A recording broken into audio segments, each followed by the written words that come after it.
And we're live. Hey. We're back. It's a little later than normal. Josh is here with me a day later than we normally record, but thank you for joining me. Yeah, How you doing, buddy? I'm doing well. Team's doing great. Had a Yeah, great I would time. say so. It's I would say so. been a good few weeks. Yeah, the 12th ranked team. Josh gets married, goes on honeymoon, and has a revival at his team that we thought was terrible. It's apparently really good, so you got to be feeling good about that. Oh yeah. Love seeing everything pay off. All of those high risk, high reward plays, just high reward, constantly just lottery. I mean, there was Um, there was some pretty sound logic, I thought, going with all my picks. Like I thought there was like a pretty good chance all of them could pan out. Sure, yeah. I think that was the idea, right? You said Yeah. that in the kind of post draft pod was like, here's the logic why these all make sense, but it's all like the idea, like the Mhm. logic makes sense, but there's no proof in the pudding until we see Yeah. them all play. Yeah. Yeah. So I mean, you're 3-0. You and I play each other, so that'll be fun. Mhm. Has Charbonnet done anything yet? Nope. And Thank so God. Oh, thank God. It's my only chance. My only chance is that you have no running back too right now, and the rest of the team can somehow put it together. But let's dive into some stuff that happened around the league. And I want to get your input on some trades that took place. So the first one that went through this morning was between your brother Sam and Santos. Some interesting moves being made here. Mhm. We've got Santos receiving Mark Andrews, Travis Etienne, and $5 fab, giving away Sutton and Pollard. To me, Santos came away with the better running back, or sorry, let me rephrase, the more explosive running back, Mhm. but gave up a solid running back in Pollard and a potential weekly wide receiver 2 play for a very volatile Andrews. What do you think about this move? So Sam actually told me about this deal last night. He told me that it was in the works. It's probably going to go through. Um, and I didn't really know like what to feel about it because it's like swapping mid with upside for mid with upside. So it felt like a very low risk deal for both of them. I agree. I felt like Sam came away with the overall higher end of the deal. Like Mark Andrews has been like okay, but he was a depth piece for Sam. Like Juwan Johnson has been like a very good RB or tight end one, Tight end 1. surprisingly. Yeah, absolutely. And Etienne's been pretty good, but Pollard's been solid. Like Pollard's gonna have very good volume. It's just he's a part of a absolutely tragic offense. So, Offense. Yeah. I mean, it has been good. Cam Ward has not stolen vultured things from Pollard, but truly that's because there's been nothing to vulture. yeah. The offense can't get a first down, let alone get in the red zone. And Pollard's going to get 20 carries a week, but his touchdown upside is limited because they won't get in the red zone. The Yeah. flip side is, to me, I feel like Etienne can make that run Yes. kind of any given moment. He can burst out and then take it to the house. But like you said, and I agree, I think Sam gets away with the better end of the deal just because I think Sutton is a way better valuable. Yes. Yeah. I would agree. I like Sutton. Rough week too, but I think other than that, like Bo Nix is like I don't get the hate towards Bo Nix. I think he's been like okay, like he's been serviceable. Wow, Charbonnet with like a negative 3 yard reception. Yes. Gotta love that. You love to see it. But I think Sutton has like is the highest ceiling player in here with like a decent floor. So I feel like he's the best player in this deal. So yeah, he came away with the better end of it. But then again, I don't know, this deal just felt like a meh. yeah, I agree. It's not. Yeah, it's we're postulating on a winner, but it's really like whatever, man. Like, okay, I'm glad you guys felt like you got something done here. All right. So truthfully, this I don't think this affected my rankings of the teams at all. Oh yeah. Like, I don't think this changes where I had them. All right, and then this other trade that went down is a little more interesting. Jacobs sells Marvin Harrison for a pick and Goddard He gets a 4 round bump from 19th to 13th, essentially, or a 2 round bump, I guess, from 9 to 11. How this works, and then loses a 2 round bump from 13 to 15. So overall, better for Jacob, and he gets Goddard, who I think is going to be a fine. I mean, he's a fine tight end player. Yeah. There's like, let's see, Bowers, McBride, Kraft, Warren, Jawan Johnson. Otherwise, like after that, it's like, okay. I mean, yeah. Sure. You like the guy you have there is great, I'm sure, and so Goddard is that. And Harrison has been underperforming, so he might have been able to cash max value for him in terms of draft capital. But again, this deal is kind of meh. Yeah. You got this anywhere else? I mean, for Kessler's sake, it was his third tight end on the roster, but you could put any three of those guys in any order, and he gets a depth piece that he doesn't really need. So I don't think it's a bad trade. It's whatever. Yeah, it's kind of one of those like, oh, it happened anyway. Moving on. Exactly. Hopefully it works out for both of them. Hopefully they become valuable pieces. But yeah, whatever. So that's the only movement. We are closing or starting week 4, and I wanted to start with trades because we have the Tank Doctor here on the podcast.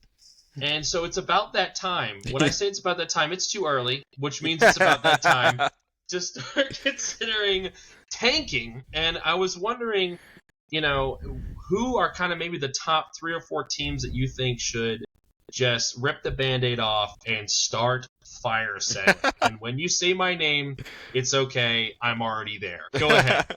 So, I mean, I guess to your disappointment, I don't think anyone should be fire selling yet. I'm not. I mean, you're also talking to the guy who started off like 0-5, and then went on an 8-win streak. So anything's possible. Oh, okay. So I think obviously you and Mark are both 0-3. I think at this point in time you're probably having thoughts about like if you're going to sell, who you'd sell.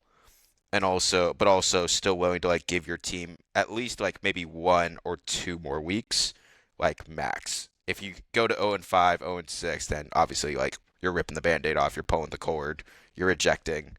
Yeah, we're preparing for consolation. Yeah. Truthfully. Yeah. And maybe you're putting feelers out there on like who's interested in buying. But I also think at this point it's kind of early to see like it's kind of early to see who's actually going to be in the buying market because everyone's like a lot of the league is 2-1 and 1-2, and it's still really hard to like really gauge like whose teams like have that shot to make a deep run, and so it's kind of hard to like gauge like who you're going to sell to if people aren't even sure if they're going to buy. But obviously like you and Mark are probably the 2 people who are like looking at it the most right now. You're looking at your pieces like, okay, who can I afford to sell off? What can I get for them? And so, yeah, that's kind of my thought process on tanking right now. I don't think like any teams are at that point yet because it's week 4, and it could happen. Well, so let me pose, and it's fine because it's my team. Let me pose a hypothetical to you because I'm curious as to where you go. Mm-hmm. I think my most valuable player is James Cook.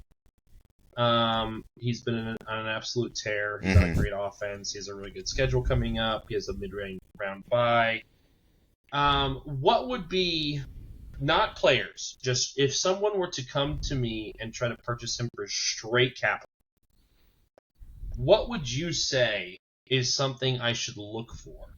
And I'm, again, using James Cook as an example, trying to give the league an idea, because I have a number. Mm-hmm. That even, I think, like you said, right now, if someone even brought this number to me, I would probably say I need 2 weeks to see if I'm truly gone. Yeah. But I do have a number at that moment. But what do you think it would be just, this is what he's worth? I think at this very moment in time, he's the RB2, and he's putting up some pretty ridiculous numbers, and he's a part of an extremely explosive offense. Like this, obviously I was paying attention to the Bills offense last year because I had Josh Allen, I think the Bills' offense this year is even better. Like they Yes. look absolutely unreal and unstoppable. And I think at a minimum right now, if I were to sell him today, I'm looking for a first round pick just because it's so early in the season and he's done so well.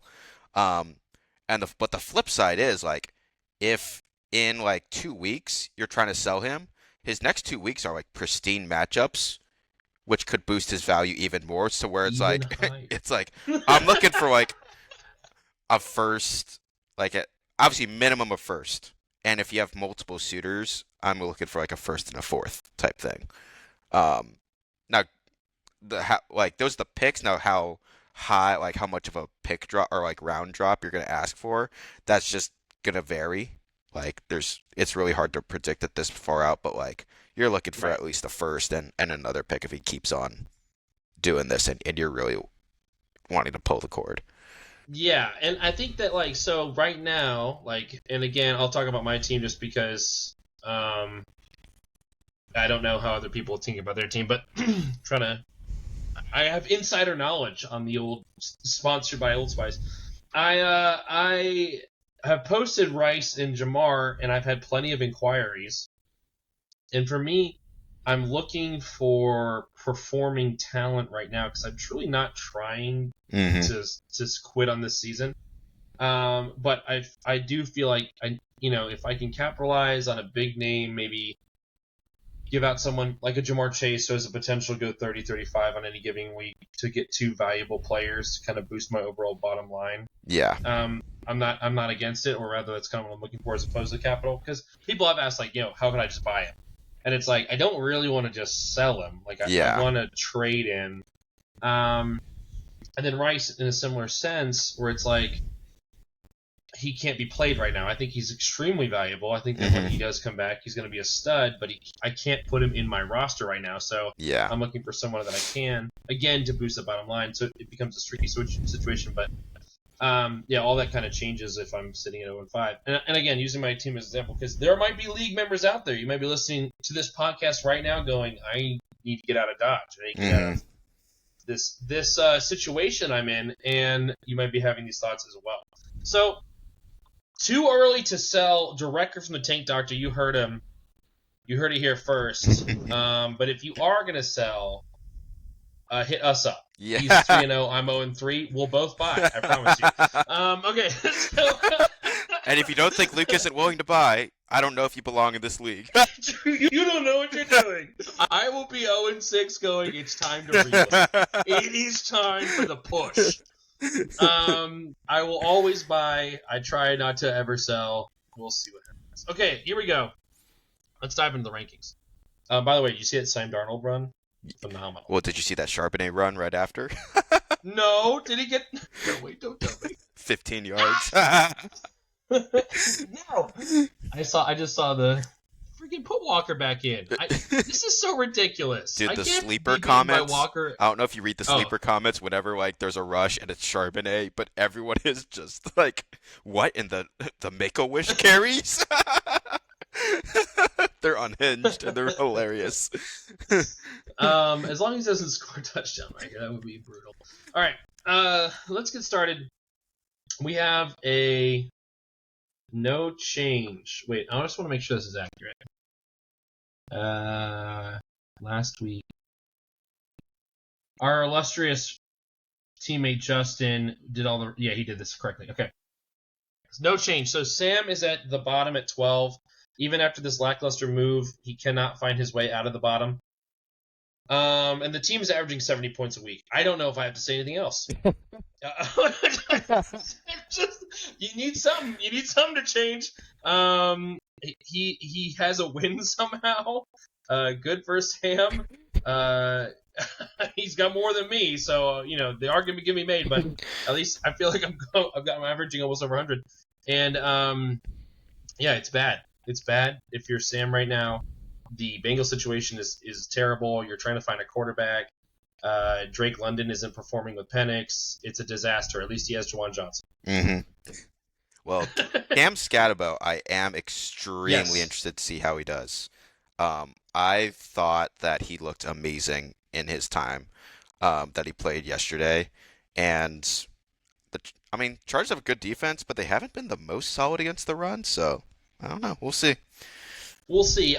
I think that specifically that matchup, it's going to be kind of interesting to see how Jackson Dart performs, and that's going to determine kind of the outline of that game. I think they're going to probably want to try to run a lot, but if the Chargers peel away from them in terms of scoring, then they won't have that option. But I agree with you. I think Scottaboo looks great. Scottaboo looks like he wants to like run through you every time he gets on the field. Like he doesn't even have to have the ball in pass pro. He's nasty. And so that hopefully that is one of those changes we're talking about for Sam. But Sam also might be looking to make other moves, or he might be willing to sell. We'll see. But Sam's at 12. Justin's at 11. No change for Justin either. I don't like this team at all. Just for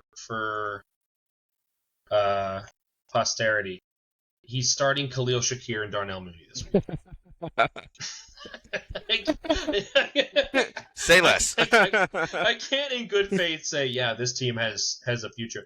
I mean, so I know he's dealt with injuries, Xavier Worthy, Mike Evans, but I'm not really thrilled about those receivers anyway when they are healthy. And his running back room's good. Jordan Mason seems to be a revelation in Minnesota, and Saquon Barkley, obviously, is Saquon Barkley. And hopefully Caleb Williams can keep doing Caleb Williams things. But we have another situation at 11 here where he's got a good tight end and kind of no one else. Charbonnet got stuffed. Let's go. Yeah.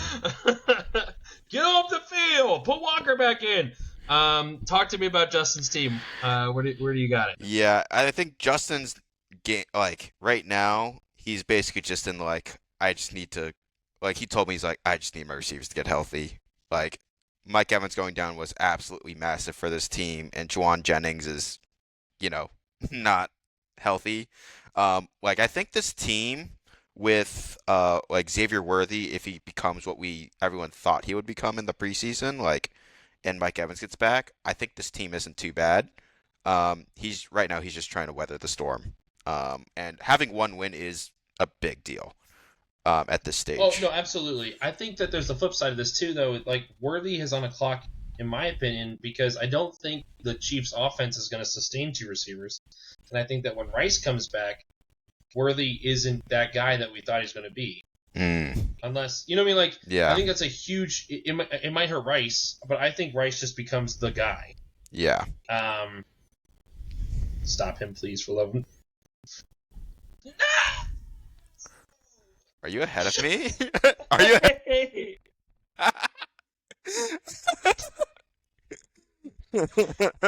My RB2 did exactly what I wanted him to do. Get me 8 points. All in the end zone. Oh, that's so frustrating. That is so frustrating. Dude, he was in every play. Like, why didn't Walker come in? Just timeshare, baby. I'm so annoyed. Freaking 2-minute drill. Ugh. Anyway, sorry for that. We're football fans. We're watching football right now. That's so annoying. Yeah. So I think that's a big concern. And then Evans wasn't.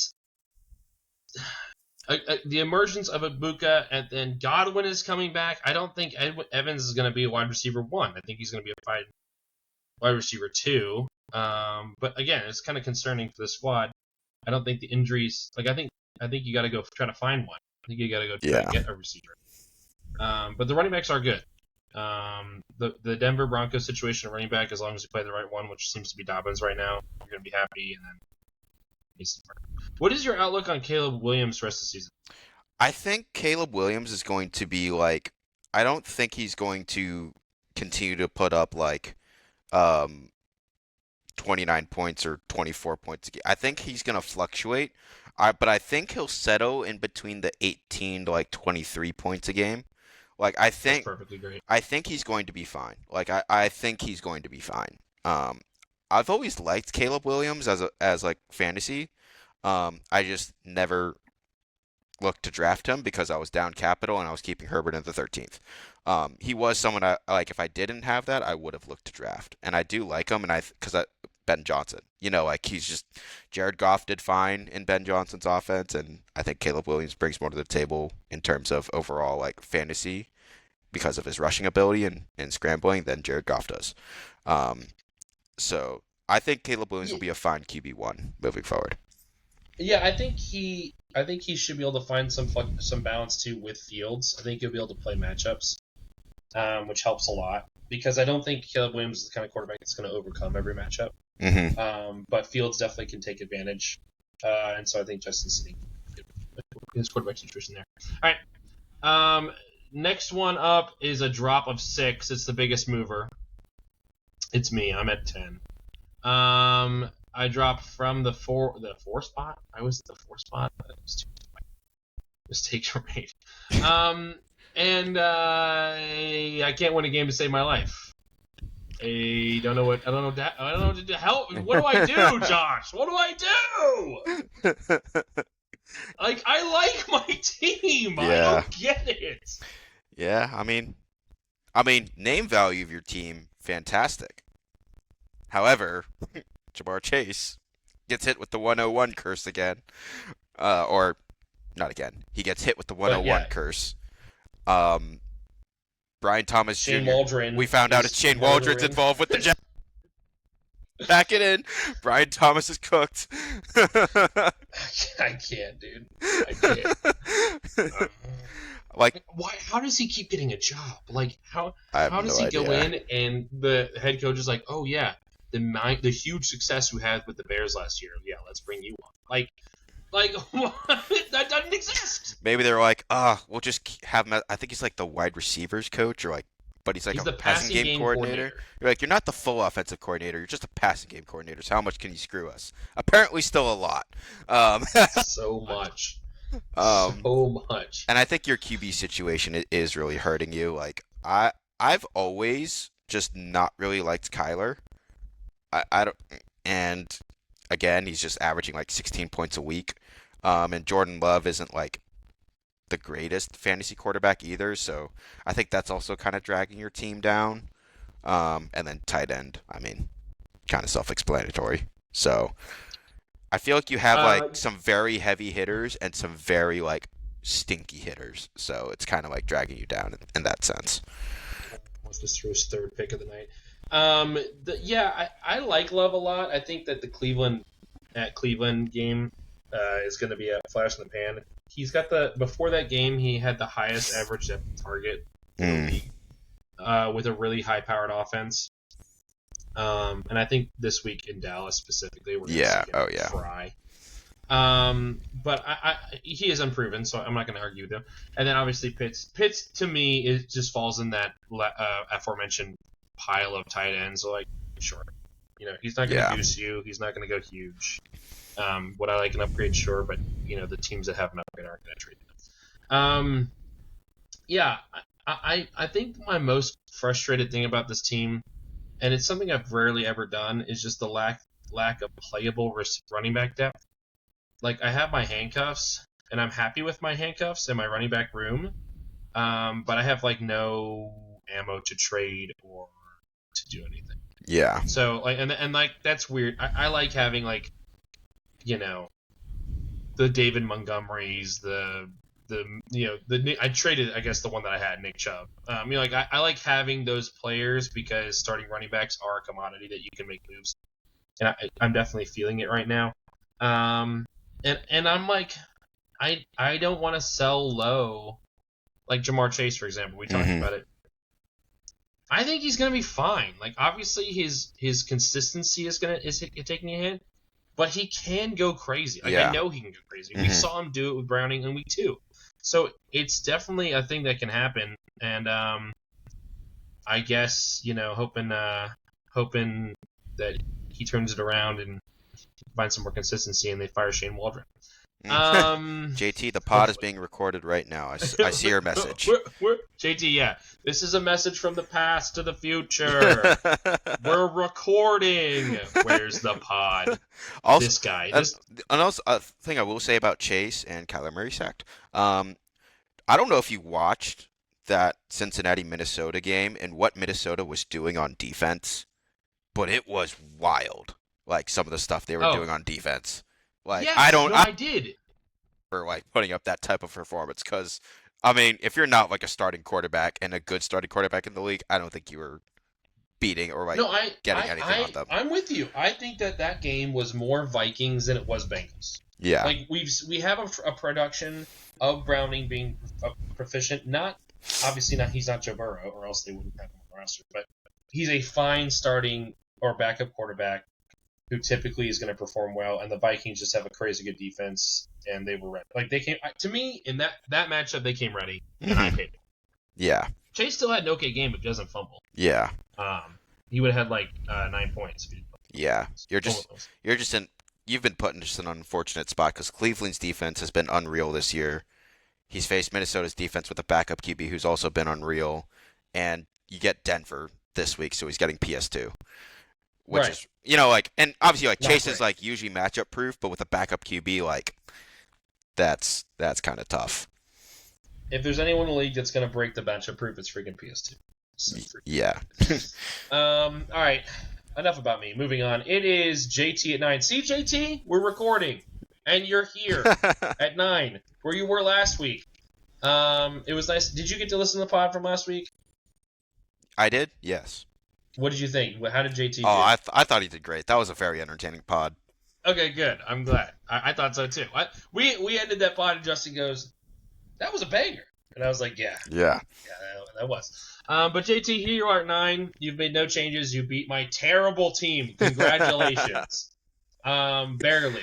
And I think we can talk about the roster, but I think that the two major storylines here is I think Jackson Dart is an upgrade for Neighbors overall, but I do think it's going to take a week or two for him to get acclimated.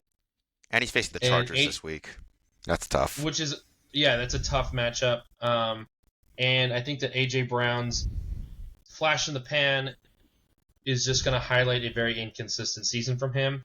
And then after that, there's not a lot to be excited about. Well, Hunter Henry is the tight end 1 on the year. I don't know if you knew that. Dude, I can't even.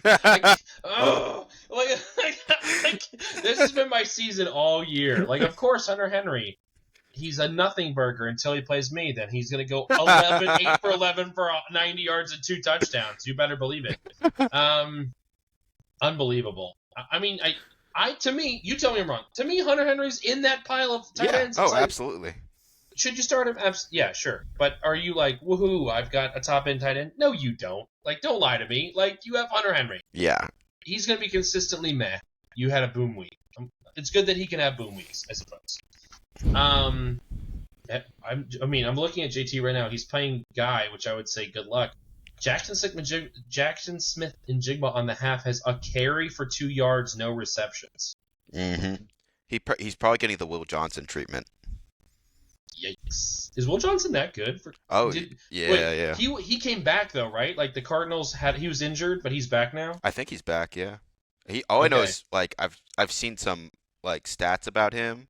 He's been really good, like really good. Well, good. And a Jonathan Gannon defense Jonathan Gannon is a defensive coordinator.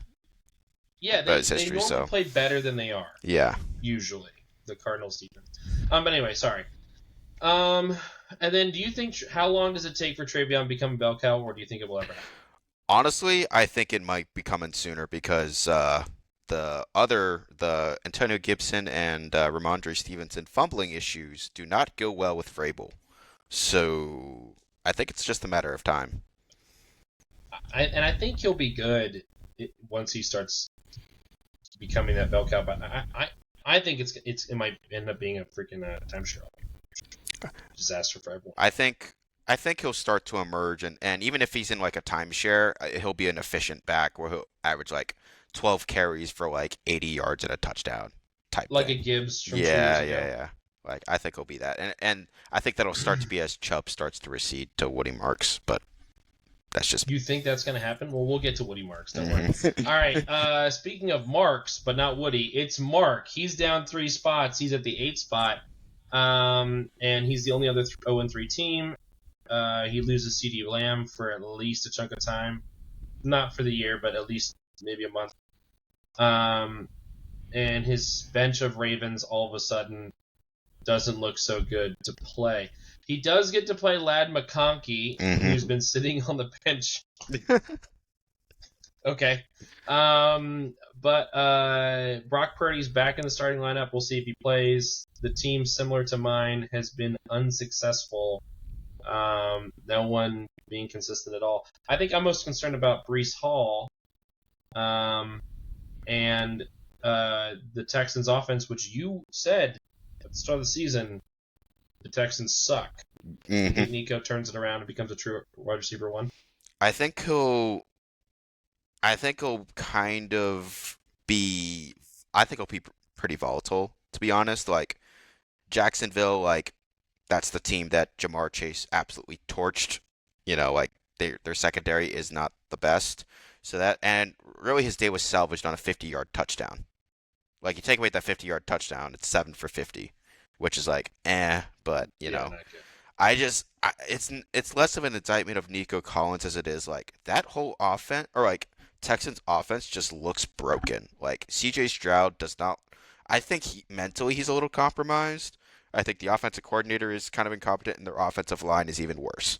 So it's just kind of a recipe, and they don't have anyone else where the opposing defensive coordinator is gonna be like, we need to worry about that guy. Their plan Right. is probably just like, all right, Nico Collins, no one else is beating us, which just makes it tough for him. Right. They get Christian Kirk back. Who cares? Jaden Higgins has been not a non-factor. But I agree with everything you said. And then Bowers has been frustrating too.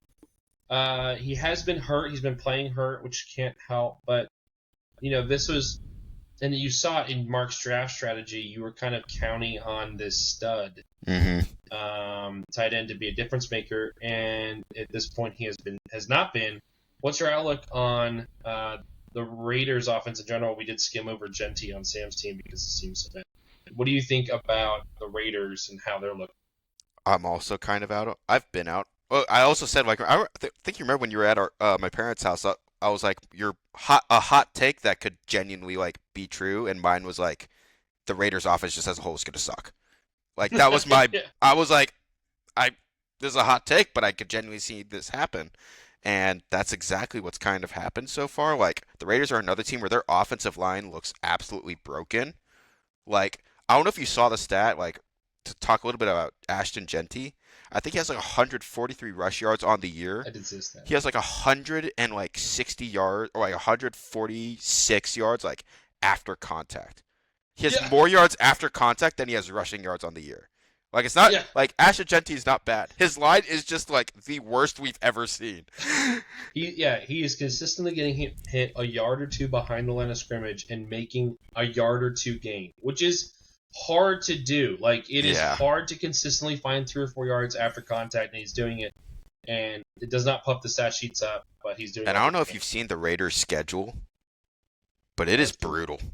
It is It's brutal. brutal. So that's why I like from the beginning I was like, I don't know about Brock Bowers, man. So they have Chicago, who's okay. Indy has been better than we thought. Tennessee's defense is soft. Then you get Kansas City, Jacksonville, Denver, Dallas, which is fine. Cleveland, the Chargers, Denver again, Philadelphia, and Houston, which are all really good defenses, Yeah. especially against them. And that's like the meat of the schedule where like you are Right. making your Yeah. playoff push. Right. Especially for a team in both Sam and Mark that are 1-3 and 0-3. All Yeah. right. So yeah, on Cell Watch, on Fire Cell Watch, Mark, hit me up. It's Ben at 7. Ben stays at 7. Amarian Hampton is here. Justin Jefferson is gone. Not gone, but he's not doing Justin Jefferson things. And I think the biggest concern I have for Ben is the inconsistency in Jalen Hurts' passing game. He is the QB5, but we have a 11-point burger smashed between two 29-point burgers. And I'm wondering your opinion on the Eagles' offense as a whole. It's so tough because I do think that I see a genuine world where they turn it around and they just catch fire the rest of the year. But there's also a world where they perform like they did 2 years ago, where they like started off hot and then just like absolutely faded. So I think Hurts is going to be like a safe play just because his rushing volume is like so consistent. Like he Yeah. is averaging he's averaging over 10 10 attempts a carries. Yeah. game. Like that's going to give him a safe floor, I think. Um so And he has at least one rushing touchdown every game. yeah, like the tush push is good. He's good for a touchdown. So I think that gives him a safe enough floor. It's just I think his ceiling is going to be a little capped if they continue to be the boring offense as Drew Brees called them. It's bad. It's so boring. They have a really good defense and they know it, and they're playing to it. Similar to what the Chiefs did has been doing the last 2 years. Yeah. Yeah, Chuba is not exciting. He's got his sunshine on this bench. I think with CeeDee Lamb hurt, Javonte takes a big hit because that offense is not going to have as many scoring opportunities, not as many extended drives. DJ Moore is almost unplayable. And yeah. Ben, good for being at 7, but to me, the top 4 teams and the bottom 8 teams are kind of all the same. They're all garbage. We're all garbage. The league sucks. All right, let's get out of here. Moving on, it is Santos at 6. You've got him at 10. Josh. I've got him at 4. To be fair, because I think this team is good. To be fair, I did do my rankings in like 1 minute. 10 seconds. Yeah. We're about to hit record. I'm like, Josh, I need rankings right now. I'm the worst host. Josh Allen, best quarterback in the league. Mm-hmm. He's the QB2. I don't know why. I guess he had a bad game against the Jets. I'm not concerned. Unlike Hurts, I'm not concerned about it. Yeah. ETN and Judkins. Judkins is going to be a starter all year. He's very good. Yes. And I don't think he's going to get suspended. I truly don't. If he does, I don't think it takes place this year. I think that it gets checked out. Amon St. Brown is the GOAT.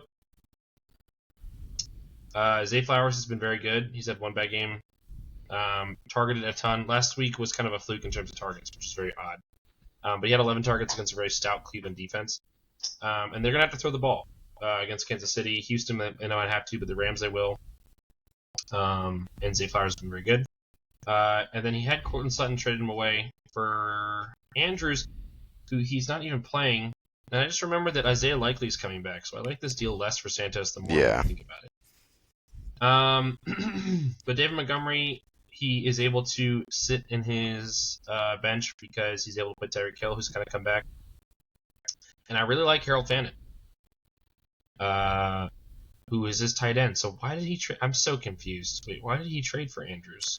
I think it was an insurance policy because, I mean, I get it. Like, Harold Fannin's, like, not bad, but he also hasn't inspired a lot of confidence with his snap count and targets. So, it feels like an insurance play to me because if I'm in his shoes, I'm looking for insurance as well. And, like, not costly insurance, but, yeah. Yeah, I guess. But yeah, I like the bones of this team, and I think ultimately I just really like Josh Allen. I think Josh Allen brings you so much stability and points to the table every week that you can afford to be a little flexible or play more boom bust plays like Zay Flowers. I will say and obviously I think Josh Allen's going to be, one of the best fantasy quarterbacks in the league. I will say though, with how good this offense is, I do see a world where they just blow teams so out of the water where they just like in the fourth quarter just stop trying. And so basically you get 3 quarters of him. We could see that this week against the Saints. Oh, yeah. This could be like how many points of the 35 the Bills scored, how many were Josh Allen before all the starters were out? Yeah. Like everyone. Like we can enter the fourth quarter and it's the 2s are in. Yeah. Like which is like respectfully, he's not playing Baltimore every week. He's not facing like and the Bills defense is like they're above average. They're solid. Like if they're not playing like an elite offensive team, like I think Josh Allen's going to be like just handing the ball off come the fourth quarter and like at least 75% of these games because they're so good. Like they are so good. They're very good. So sure. Definitely a consideration in terms of his overall ceiling, but and it's like so for the Jets to kind of lay into that. he just wasn't involved in the scoring. Yeah. It was all James Cook running it. I think there will be more of a balance in terms of like he's either tossing it to James Cook or he's running it himself. Man, I love Josh Allen. I had him last year. Trust me, I love Josh Allen. So good. I'm in 2 other leagues and I have him in both of those. It's just, it's so nice. He's so good. Mm-hmm. Reunited with Santos. Yeah, he had a 1-year fling with me, but Yeah, he's home. Ken's at 5, up for. My wife was just like, "What?" Why do you think Josh had to leave? Josh got married. Josh Allen had to leave Josh because Josh got married. He couldn't have both. Yeah, Ken is at 5. It's a rise of 3 even after the loss to Justin. Justin perennially loses to Ken, so he's able to shake shake the ghost out of the closet or whatever. I don't know where I was going with that. And Ken's team is good, maybe a touch high now that I'm looking at it. Devontae Smith's volatile. Terry McLaurin being hurt definitely boosts Samuel. This team got very lucky in my opinion. Chase Brown's decline has been matched equally with Jaylen Warren's ascension, so he's kind of lost nothing there. And I am concerned about Chase Brown, but if he's your running back 3, it's fine. And he was able to scoop Ferguson off the waiver wire after week 1, who's been an absolute stud and will have to be more so with CeeDee Lamb out. And he has the GOAT Baker Mayfield, my favorite quarterback in the league. We were all talking all this hype about Josh Allen, but gosh, I love Baker Mayfield. Yeah. Maybe not fantasy wise, but he's so much fun to watch. So yeah, good team. Good job, Ken. The returning champion, putting out a strong effort yet again. Not much more to say here. Do you have anything else to add? I mean, I feel like this is just a classic Ken team where, like, you look at him and he's just always his team is always just so consistently solid. Like, it's never with the exception of last year when he had a super team of it's like every year it's like, yep, I like Ken's team. Just slot him in between 5 and 8. Yeah, it's very rare that he's at the bottom of the board. Unlike this next team, Jacob's at 4. Good for you, Jacob. This team's good. Mm-hmm. Team's really good. Keenan Allen, Devontae Adams, Josh Jacobs, Derrick Henry, solid. Mahomes been good for fantasy the first time in a while. Picks up Goddard to reinforce the tight end room. I like what Jacob's doing, man. Mm-hmm. I like what Jacob's doing. He's performing. I don't know if you guys remember. It's been a long time. Jacob's first year in the league, he got 3rd overall. It's been a while. It's been a while. He's been in the lab, though. He's been in the lab. He's been cooking. He's a lot of sessions hard looking in the mirror after finishing 12th again and going, I can't do this again. I will not survive. And he's making great decisions. He's got a good squad. And we were talking about it earlier. I can't remember if it was on or off the pod, but I think Keenan Allen's here to stay. You think that the equilibrium kind of becomes more split or becomes less consistent? Yeah, I was just you still hold on. Yeah, to that? I was reading about his an article just outlining some players' utilizations, and they were mentioning that Keenan Allen's overperforming his utilization, and the average or players who usually have that type of utilization average a few less points a week. So I think it'll be some slight regression. I think his floor is still going to be 10 points.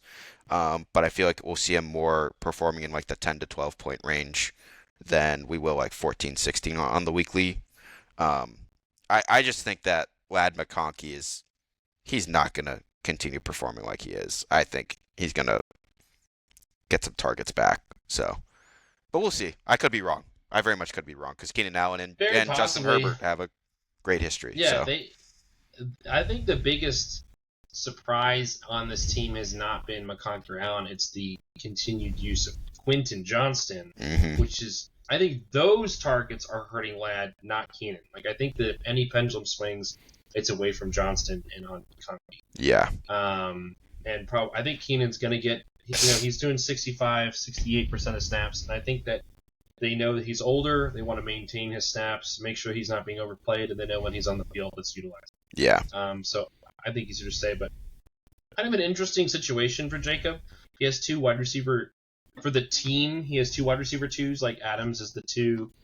And then you could say Allen's the one, but I think those guys are all like 1A, 1B, 1C. Yes. Yeah. McConkey, Quentin Johnson, Allen says not the true one. But it's great for fantasy. Mm-hmm. It's really good for fantasy. And then he's got the 1 week bomb hitter of Trey Tucker in the flex, but he has some flex options, so I like him playing Tucker this week. He's got Jordan Addison coming back off suspension, which is really, really huge. Could be really big for the resident Minnesota fan. And I'm concerned about Pacheco. Yeah. But I don't know what you can do about it. Yeah. like you're like if he was on the waiver wire, I'd put a claim in for him. So Yeah. You're kind of just stuck with this asset that's not really doing anything, but is constantly getting the opportunity to each week. Keenan Allen has kind of saved that bucket in terms of I think he was counting on Pacheco to be a select play, but now he's got other moves. He's too good to cut and not good enough to start. Right, exactly. And I do like him getting out of MJ, or out of Marvin Harrison Jr. That whole ship was very alarming to me, and being able to get a better tight end and some capitals. Yeah, I agree. Yeah. All right, good job, Jacob. All right, we're in the top 3. Number 3, it's Kessner, who traded with the aforementioned Jacob, and we gotta put some respect on the name. He's 3-0. He's 3-0. Highest scoring team in the league. I mean, you can't rank him lower, right? Like I tried, I couldn't. I ranked him at 2. You have it too. The team's performing, and it's gonna keep performing. I think. Pickens gets a boon with CD out. We'll see if he really can step up. Kincaid's been good. Myers has been very serviceable. I think my problem with Kessner's team is the bench is terrible, but who cares when your starters are this good? He's always gonna be like one of the most efficient managers on the week. He scored 100% of your points possible that you could have scored because your bench had 0. Yeah, he's got the Todd J. Spears of the world just sitting there. Calvin Ridley dropping 6 balls a game. I mean, we say Kessner is a really good fantasy manager. It shows, and we were skeptical of the receiver room going in, but these 3 of the 4 have been very good. And Walker, this is his first game tonight with Charbonnet back in the fold. I do think he got a little bit of a boost with Charbonnet out because they are evenly split right now. I believe it's 10-10 carries each. Which hurts both of their ceilings, and so you're hoping for a touchdown, but he's being used in the passing game, the running back for the passing game, and Bijan kind of covers you on the back end of that in your running back room. And Lamar Jackson's awesome. He's the quarterback 1, the number 1 player overall, hasn't gone below 26 points all year, and he'll continue to do that, especially with Derrick Henry fumbling. Yeah. Jeez. I mean, of all the things, go ahead. Thank God I did not draft him. They called me crazy, but I feel vindicated. It's been brutal. It's been brutal for Ravens fans everywhere. All right. So good job, Kessler. You're at 3. No change. You were at 3 last week. Josh, you're at 2. No change. Very similar story to Kessler, in my opinion. The lack of running back is hurting you this week. Hopefully, Charbonnet fell in the end zone, so you're good. But talk to me about Woody Marks. I was telling Sam this last night. Obviously I love being 3-0, but the big thing for me is it just bought me time. It buys me time to see will Charbonnet continue to give me a solid 8 to 10 a week, because that's really all I need him for. Woody Marks week over week has been gaining a higher snap share as well as more touches. And in terms of the offense, he's one of the bright spots, and he looks explosive. When he gets the ball, he actually looks good. So I think there's an opportunity where he fully takes over the backfield and can be a serviceable RB2-3, which is fine. All you need. Literally all I'm looking for is someone to I mean, it's hero RB all the way. Like this is the Right, definition right, right. of a hero RB team. Like just get me like a body in RB2 slot. Yeah, Um, don't goose me. Don't goose me. Just give me so something. yeah, I think my team. I just have time to see how some of these players develop. Like Ayo Io Manor, I'm actually like I've been high on, and so little peek behind the curtain. I was texting one of my buddies right after the draft, like asking what he thought of my team. He's like, "Yeah, it's good.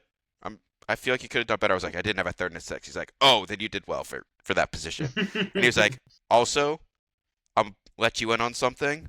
If a guy named Elik Io Manor is available on your waiver wire, go pick him up right now." And I was like, "Done. I'm dropping whoever I drafted in the 15th round. Yeah. I'm gonna trust you." He's like, Whatever, no "Why name. up?" He's like, "Training camp. Everyone's reporting about this guy. How Cam Ward loves him. Preseason, he's getting like all these targets. He could develop into something." I was like, "You got it." And now literally every single fantasy football page is like, "Pick up this dude." Yeah. Epic Io Manor. So Yeah, no, I think he's a great prospect, and he kind of folds into your strength at receiver. You might be able to turn him into something later on, which would be good. And you are the Daniel Jones owner, yes. so you've got the Daniel Jones, Jonathan Taylor, Michael Pittman stack. Hopefully, the just the like Colts just like I offense- drew it up at the beginning of the year. Hopefully, the Colts offense can keep doing it for you. I think the big winner is the reemergence of Justin Herbert, and all it took was Jim Harbaugh saying, "Maybe we should throw him."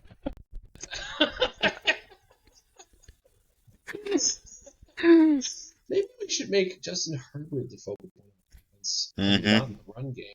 We have a top 5 NFL quarterback. Maybe we should, give him the ball. I don't know. It's been working.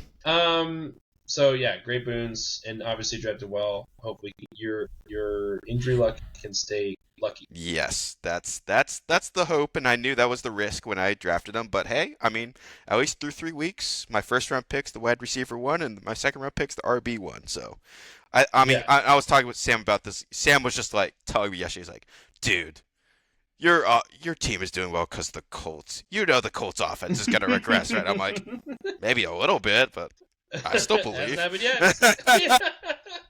Hey, the Saints fell off after week 2. Through week 3, Yeah. the Colts are doing well. We're still powering through. We're here. I want to trade for Zach Ertz, by the way. Let's talk off camera. Guys at one. He's been at one all year. To nobody's surprise. But he's got freaking cute Quentin Johnson as his wide receiver 5 or 4, I guess. That's fair. He walks into the Trey Benson like we postulated that was going to happen, but it's happened. Like it's Yeah. week 3 and it happened, and now he's got a solid RB2 flex play. Perfect slot in when Irving or Gibbs goes on by. He's going to be consistent, I think. What's actually been the share actually tonight? Yeah, he's leading. Michael Carter has a carry. They've only run the ball 5 times in all trades. So yeah, that's going to be good for Guy. His quarterback room is frustrating just because Daniels has been hurt, but Goff is absolutely serviceable, especially when you have a team that can just go so big. You don't need your quarterback to be awesome. You just need them to not You just need a body. Right. And he's got 2 of the top 5 tight ends. Yeah. Which one do I start this week? My He's rolling with gosh. Tyler Warren because we just talked about the I'm Colts. just waiting for him to roll out with the 12 personnel lineup and just Dude, drop you 120. could do it this week. You could do it this week. I might have over Benson just to see how that played out. Not that I hate the Benson play, but I think the Packers against Dallas is so delicious. Or at least play Quentin Johnston, but who cares? He's going to score 120. Yeah. Anyway. Yeah. I think the trouble he's going to have is just figuring out who to play each week, which is a struggle. Like, it's a very real struggle, I feel like. Because, I mean, like this. Yes. Well, because this week, like, he's got JSN in the starting lineup, and he's got 1.2 points through 2.5 quarters. It's like you're gonna have these times where, because like not every player is gonna go off every week, and you have to figure out like, well, I have like 4 great wide receivers, which do I play? And on paper, like the matchup didn't look bad, but here we are. And I mean, you're in no world are you benching Jackson Smith. exactly, but like QJ, like I mean, I was saying like I would have started him in the flex over Benson. Oh yeah, It's like yeah, I think you have did. so many of these decisions where it's just it can get kind of tough, but that's like the least problem to have. Like if that's your problem, Right. Yeah, yeah. No, I agree. Like I literally can't make a lineup change right now on my team. Same. Like I can play Tyquan Thornton over JMO. Yeah. I don't want to, and I'm not going to. But that's literally the only change I can make. Otherwise, like, not what I'm happy about. That makes us efficient managers, though. At least in yeah, the sleeper stat. The weekly review on Tuesday is going to drop. You were super efficient. Yeah, because my bench is terrible. Sucks. So there you have it. Sam at 12, Justin at 11, I myself at 10, JT at 9, Mark 8, Ben 7, Sando 6, Ken 5, Jacob 4, Kestner 3, Josh at 2, and Guy DeBlank at 1. He's not going anywhere. Oh, there you go, Josh. You said it all. Yep. You said all that could be said. I appreciate you coming on, being my co-host tonight. Yeah. I'm hoping that Charbonnet reevaluates his life and decides to quit football for the week. Just for a week. He can come back next week. But tonight he needs to say, I've done enough. And 10 points was I wish all I you good needed. luck. I wish you good luck, but you're playing me, so I hope you don't win. I need this, Josh. I need this win. All right, let's get out of here. It's been a blast. Till next time. Adios, everybody. Adios.